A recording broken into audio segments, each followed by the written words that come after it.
magandang araw po sa inyong lahat at kung nanonood kayo ng gabi, magandang gabi po. Una sa lahat, nagpapasalamat ako kay Pastor Ray na sinama ako as beneficiaries ng magandang salamin na ito. Purihin ang Diyos, maging sa helps. Sa lahat po ng mga nag-sponsor, maraming salamat. Dati bumibili lang ako sa kalsada ng mga reading glass. Natuklasan ko tuloy na dalawa pala ang sukat ng mata ko, magkaiba pala.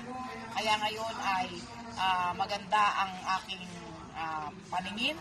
Salamat sa Panginoon sa 1,005 na binigay. Dinagdagan pa po ng mismong pagawaan.